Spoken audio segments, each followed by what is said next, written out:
everyone and welcome back to my channel. This is Glossy Philosophy. My name is Jansen Binman. Make sure that you are subscribed to this channel. Give this video a thumbs up because today we are doing a really fun tutorial with Avril Lavigne inspired 2002-2004 makeup, which actually fits in really well with all the fall trends and the smokiness and the punk influence, so stay tuned. I've already washed my face and done my skincare, so let's start by prepping the face. First, I'm going to take my NARS Smudge Proof Eyeshadow Base, take that applicator, just rolling it on the back of my ring finger. I'm going to split it and then take it from the lash line all the way up to the brow. This way I know I'm not getting too much silicone on there and it won't impede anything I put on the eyes later. We are doing a pretty heavy eye look because, of course, Avril Lavigne always has a smoky eye, or had a smoky eye anyways, when she was really pop punk. So we need to make sure that we are prepping the eye area really, really well. Speaking of that, I'm going to tightline my eyes with Lisa Eldridge's Cinder Smoke, and I'm just going to lift up that lid really, really gently and massage this into the roots of the lashes. This just gives the illusion of a fuller lash line, and it really helps, especially because we are going pretty smudgy against the lash line today. Avril would also cover up her lower lash line, so we'll be doing that as well. I like to just tip my head down a little bit so I don't feel like I'm coming at my eye directly. I like to let that sit for just a moment and then take my finger and just soften it. Because I know that Lisa's pencils will set, I want to make sure that that line is nice and soft, but we can always go back over that a little bit later.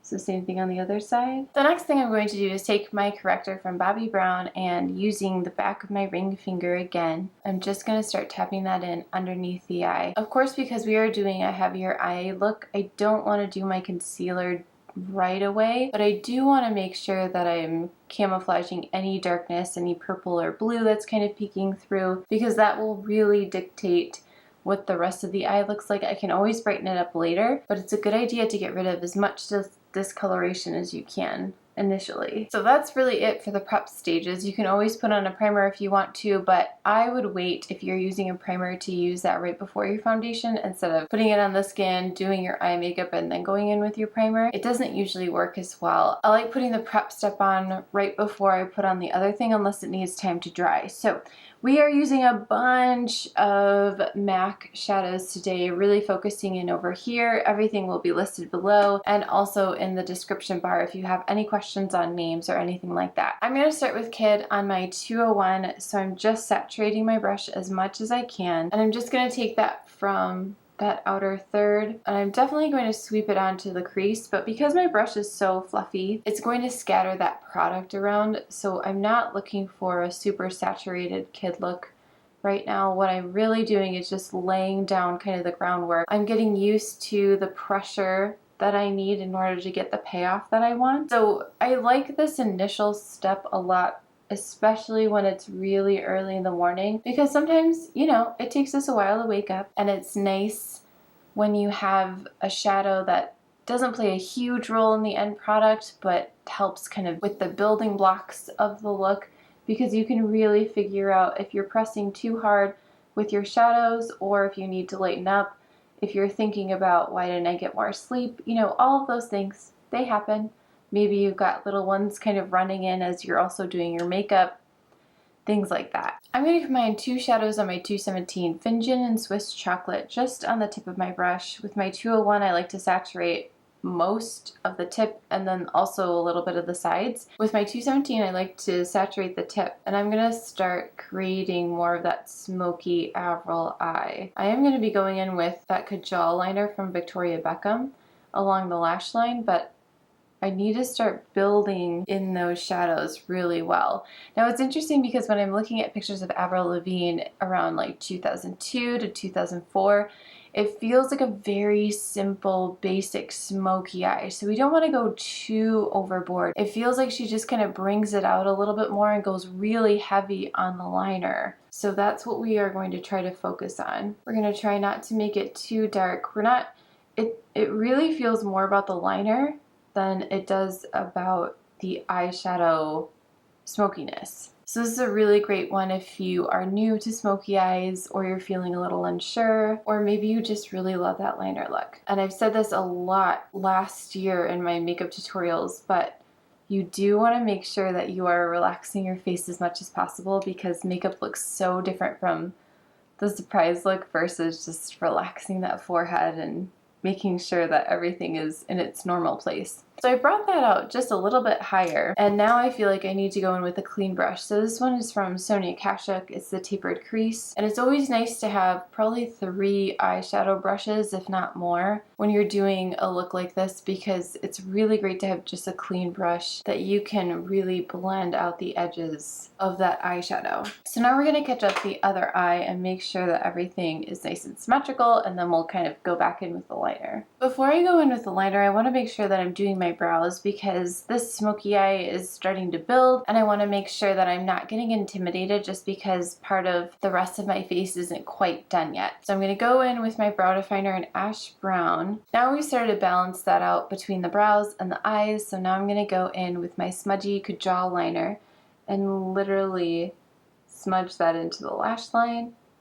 And her liner is pretty thick, so I'm going to go really close to the lashes, make sure that there are no gaps, smudge that out, and see how high I want to take it based on my eye proportions. Your proportions might be a little bit different than mine, and it really just depends on, for sure, comfort level, but also how much space you have on your lid when your face is relaxed. So now we have a nice blended color. If you feel like you can't get the smudginess right, I would go in with some kind of an angled brush and go in with a darker brown and meld that into the eyeshadows a little bit more. And we might do that in just a bit. So normally I would save my mascara for later, but because we have such an intense eye look, I want to finish off the eyes because I'm pretty happy with what's happening. Plus adding that little bit of black against the lashes will also help to make everything a little bit more cohesive. So I'm going to start with the DIOR, I think it's 4D primer now, and then the Tarte Lights Camera Lashes. We have our mascara on, so now it's time to do the rest of the complexion so that we can play with our eyes if we need to. And I can already tell after putting the mascara on that I do want to make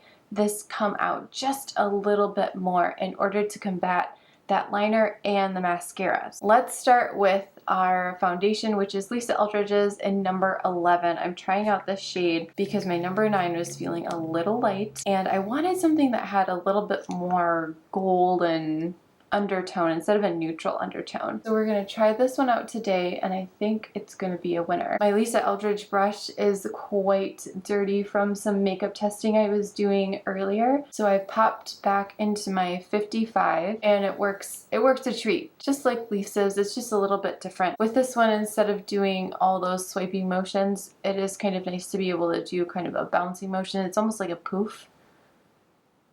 Those old poofs that you can use. So just really quickly working around the face. Avril Lavigne's makeup, it doesn't feel heavy except for the eyes. The eyes are definitely the core of her look, but like her foundation, I don't feel like I can really see her skin underneath. So that's just something that we wanna, you know, if we're really staying true to what she's looking like, we just want to be aware of that. And things are starting to look much more cohesive already. So now we're going in with the Luminous Silk Concealer. I'm doing the same thing, just rolling that applicator on my finger. I'm going to split it because you actually get quite a bit of product, and then I'm lightly tapping underneath my eye. I will be doing some shadows, some shadow work underneath my eye as well. So I just want to make sure, as normal, I'm bringing that down my nose a little bit, that everything is cohesive, everything is talking to one another. And now I'm going in with the 108. This is a little bit less dense than the 110, but I